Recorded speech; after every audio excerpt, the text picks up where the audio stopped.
नमस्ते साथियों। प्रारंभिक भाषा शिक्षण के 5 सप्ताह ऑनलाइन कोर्स में हम आपका स्वागत करते हैं। आपने 5 सप्ताह के भाषा शिक्षण कोर्स के अंतर्गत इसे बहुत ही विस्तारित रूप में देखा, समझा व जाना है। यह उसी कोर्स का समेकन या यूँ कहें कि पुनरावृत्ति के तौर पर देखा जा सकता है। जब हम भाषा के बारे में बात करते हैं तो हमें इस बात को समझना होगा कि बच्चे जब भाषा सीख रहे होते हैं तो वे सिर्फ एक ही चीज़ नहीं सीख रहे होते हैं, बल्कि सीखने की पूरी एक आधारशिला सीख रहे होते हैं। अब अगर भाषा को देखा जाए तो भाषा में ही सोचना, तर्क करना, विश्लेषण करना, निष्कर्ष निकालना, समस्याओं को हल करना, विचारों को व्यवस्थित करना जैसी क्रियाएं शामिल होती हैं। अर्थात सीखने के दौरान हम इन्हीं अंतःक्रियाओं से होकर गुजरते हैं, जिसकी आधारशिला भाषा ही है।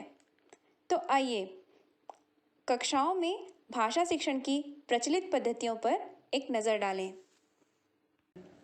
इसमें पहली शिक्षण पद्धति को हम आसानी से कक्षाओं में देख सकते हैं, जिसे हम नीचे से ऊपर की ओर केंद्रित या फिर डिकोडिंग आधारित शिक्षण पद्धति कहते हैं। इसमें बच्चों को वर्ण मात्रा यानी शब्दों के अंश को सिखाया जाता है और फिर शब्द और पाठ पढ़ने का अभ्यास करवाया जाता है। हमारी प्रचलित दूसरी पद्धति पहली पद्धति की बिल्कुल उलट है। इसे हम ऊपर से नीचे की ओर केंद्रित या फिर अर्थ आधारित शिक्षण पद्धति के तौर पर देखते हैं। यह माना जाता है कि वर्ण या अक्षर को अलग से सिखाने की आवश्यकता नहीं है। जोर तो बच्चों में पढ़ने की चाहत पैदा करने, कक्षा को प्रिंट समृद्ध बनाने, बच्चों में मौखिक भाषा विकास एवं उनके पूर्व ज्ञान व अनुभवों को समृद्ध करने पर होना चाहिए। इसलिए बच्चों को सीधे वाक्यों और पुस्तकों से पढ़ने की शुरुआत करनी चाहिए। विभिन्न प्रयोगों द्वारा यह साबित हो चुका है कि उपरोक्त दोनों ही पद्धतियां अपने आप में पूर्ण नहीं हैं। इसलिए हमें दोनों ही पद्धतियों के मजबूत पक्षों को काम में लेना चाहिए। संतुलित भाषा शिक्षण पद्धति में कौशल केंद्रित और अर्थ केंद्रित दोनों तरह के कार्यों पर व्यवस्थित तरीके से एक साथ काम करने पर जोर दिया जाता है। संतुलित भाषा शिक्षण पद्धति को 4 खंडों में बांटकर देखा जा सकता है: मौखिक भाषा विकास, डिकोडिंग, पठन, लेखन। आइए इन्हें एक एक कर देखें। आइए आगे बढ़ते हैं और एक एक कर प्रत्येक आयामों को देखते हैं। हमारा पहला आयाम है मौखिक भाषा विकास। अब सवाल यह आता है कि मौखिक भाषा विकास क्या है और यह क्यों आवश्यक है। रूटमैन के अनुसार सीखने की सभी प्रक्रियाएं बातचीत पर आधारित होती हैं। मौखिक भाषा का विकास ही पठन व लेखन का आधार बनता है।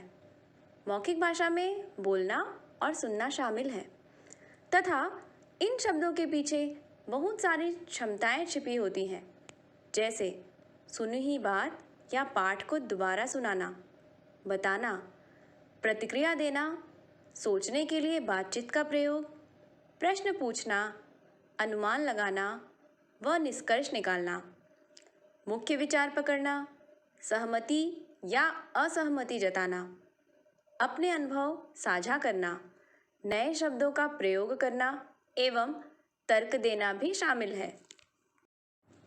अब देखते हैं कि बच्चों में मौखिक भाषा का विकास किन गतिविधियों के माध्यम से किया जा सकता है। मौखिक भाषा विकास हेतु कुछ प्रभावी गतिविधियां इस तरह से हैं, जैसे चित्रों पर चर्चा, बच्चों के अनुभवों पर चर्चा, सुनी हुई कहानियों पर चर्चा, पाठ्य पुस्तक के पाठों पर चर्चा, अभिनय व रोल प्ले।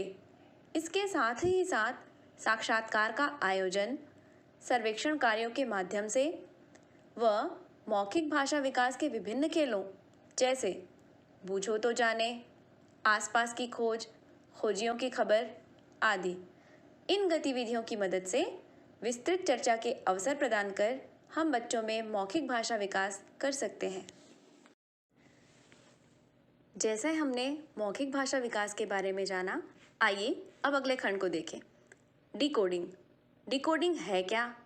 जैसा हमने 5 सप्ताह में इसके बारे में पढ़ा था, प्रिंट या लिखित सामग्री को ध्वनि के रूप में उच्चारित कर पाना ही डिकोडिंग है।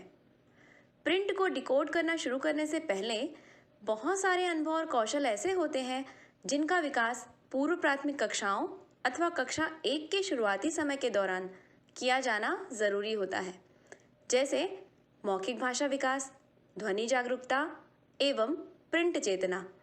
इनके बारे में हम विस्तार से 5 सप्ताह के कोर्स में चर्चा कर चुके हैं। डिकोडिंग के व्यवस्थित शिक्षण की रणनीतियों पर एक नज़र डालते हैं।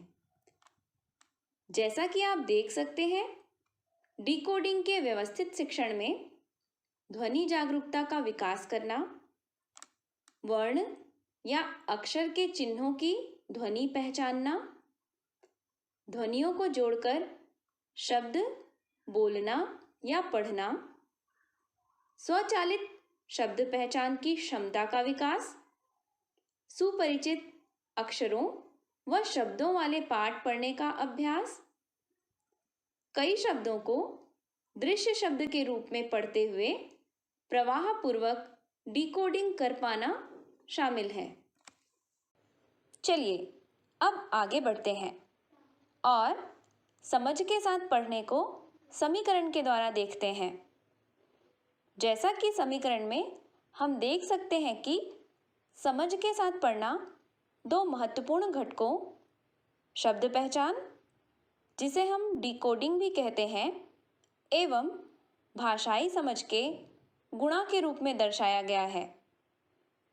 यहाँ हम देख सकते हैं कि शब्द पहचान के अंतर्गत ध्वनि चेतना, डिकोडिंग एवं दृश्य शब्द आते हैं। वहीं भाषाई समझ में पृष्ठभूमि ज्ञान या पूर्व ज्ञान, शब्दावली ज्ञान, भाषा संरचना और मौखिक तर्कशीलता सम्मिलित होती है। उपरोक्त दोनों घटकों के पर्याप्त समन्वय होने से ही पढ़ना समझ के साथ पढ़ना कहलाता है। यदि दोनों घटकों में से कोई भी घटक अपर्याप्त हो या किसी में भी कोई कमी हो, तो इस स्थिति में पढ़ना समझ के साथ पढ़ना नहीं होगा। आइए देखते हैं कि समझते हुए पढ़ने की रणनीतियों को कक्षा में कैसे उपयोग करते हैं। अलग अलग प्रकार के प्रश्न पूछकर, चित्र संयोजक का उपयोग करते हुए, पाठ पढ़ने के पूर्व, पाठ के दौरान और बाद में अनुमान लगाना, बच्चों को प्रश्न बनाने के लिए प्रेरित करना, पाठ की मुख्य बातों को बताने को कहना और पाठ के बारे में बच्चों को अपनी सोच जाहिर करने के पर्याप्त अवसर देना। चलिए आगे बढ़ते हैं और देखते हैं कि किस तरीके से बच्चों के साथ हम ये सारे कार्य करके देख सकते हैं। शुरुआत में शिक्षक पठन कार्य करके दिखाते हैं और बच्चे उन्हें देखते हैं। उसके बाद शिक्षक और बच्चे मिलकर पठन का काम करते हैं। जब बच्चों को पढ़ने का थोड़ा अभ्यास होने लगता है, तब बच्चों को समूह में पठन का अभ्यास करवाया जाता है और अंत में बच्चे स्वतंत्र रूप से पठन कार्य कर पाते हैं। जैसा कि आप सब जानते हैं कि आपके 5 सप्ताह के कोर्स में पढ़ भी चुके हैं कि पठन विकास की सभी रणनीतियां बहुत जरूरी होती हैं। प्रारंभिक कक्षाओं के शुरुआत में जब बच्चों को पढ़ना नहीं आता, तब शिक्षक द्वारा संवाद सहित पढ़कर सुनाया जाता है।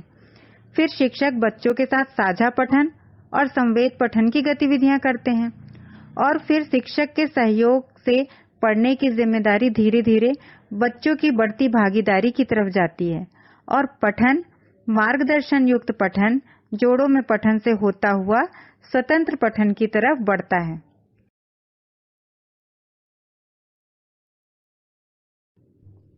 आइए अब संतुलित भाषा शिक्षण के चौथे खंड लेखन की ओर बढ़ें। कोर्स के दौरान इस पर विस्तृत चर्चा की गई है कि प्रारंभिक लेखन कैसा होना चाहिए, लेखन क्या है, लिखना सीखने का मतलब वास्तव में क्या होना चाहिए।